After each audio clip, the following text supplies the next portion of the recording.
So, on the topic of giving and receiving gifts, the first thing to question is who is the gift for? Is the gift for the giver, or is the gift for the recipient of the gift? And my determination on this is that the gift is for the recipient. And so the question is then how to measure a gift. And my response is that a gift can be measured based on the well-being that it brings the recipient. And how is one to tell? By consulting with the recipient.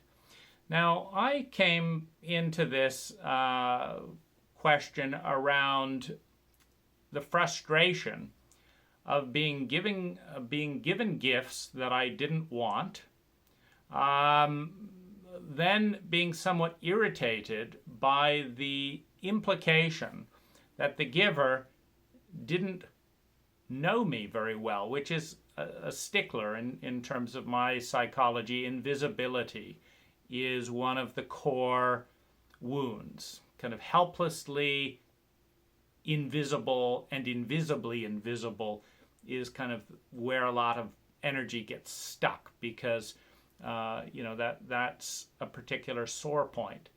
So in the giving or in the receiving of gifts that I didn't want, now I have a gift that I don't want.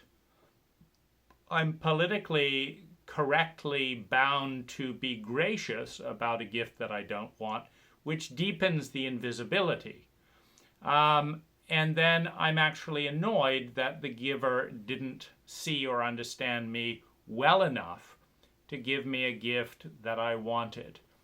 And this was pretty much the default 80% of the time, which left me feeling worse after receiving a gift than if I hadn't received a gift, because it wasn't a gift.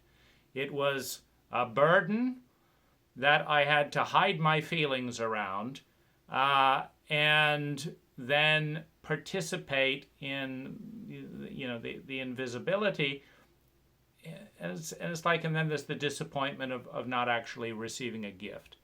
So how to resolve this? My conclusion was that no one was doing this maliciously, but that the statistics being that 80% of the gifts that I received I'd rather have not received, and that there were plenty of gifts that I would have loved to have received but didn't receive, that the best way to resolve this was to be proactive. And so the first step was to say, do not give me any surprise gifts.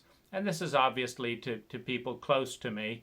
But do not give me any surprise gifts. Secondly, let me know how much time and money you're interested in spending to give me a gift.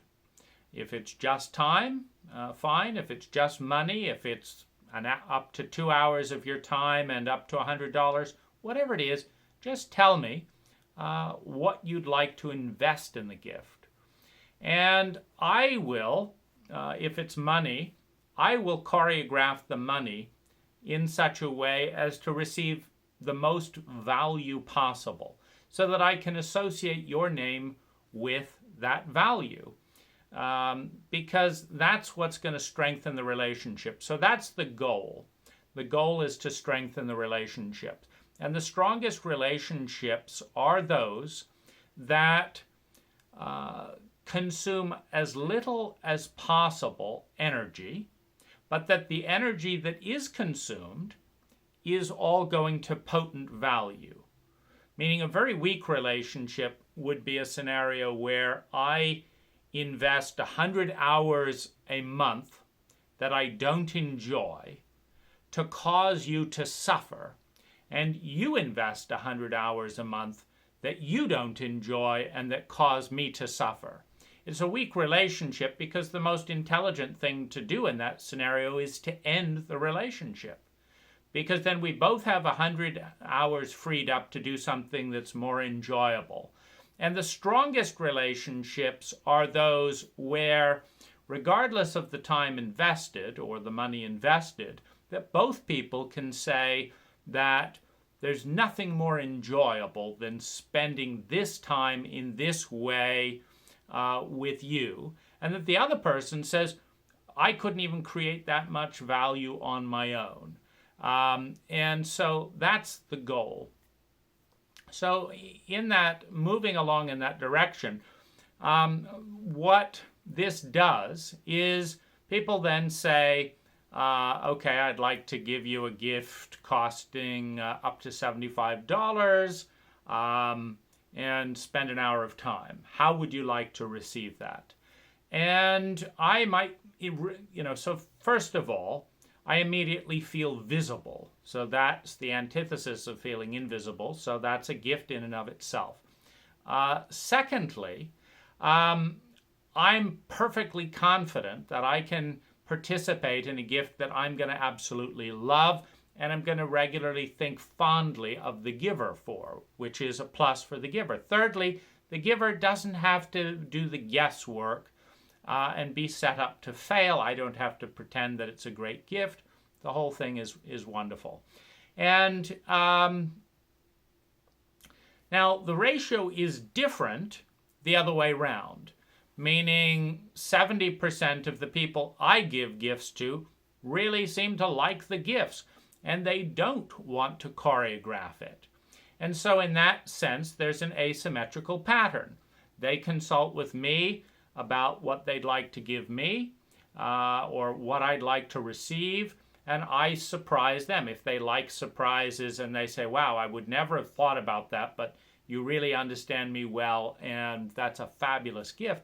Now we've got a win-win dynamic. They receive gifts that make them happy. I receive gifts that make me happy. And it really is a lot of fun. For example, I might go to the dollar store and buy 50 items that, I could find useful and that I enjoy associating with that person. I might then take $20 and go to the movies with them and really enjoy the movie, pick the movie, enjoy talking about it. And so we've got just peak value coming out of that $70 and a couple of hours investment. I did the dollar store shopping. We spent 2 hours at a movie. We both enjoyed the movie. No guesswork, no hassle around the gift for them. It's a win-win. And as with anything else, just checking in, 1 to 10, how much did you enjoy this? 1 to 10, how much did you enjoy this? That's a strong relationship where for every unit of energy that you're investing, both people can say that it was a significant improvement over doing stuff alone or with other people.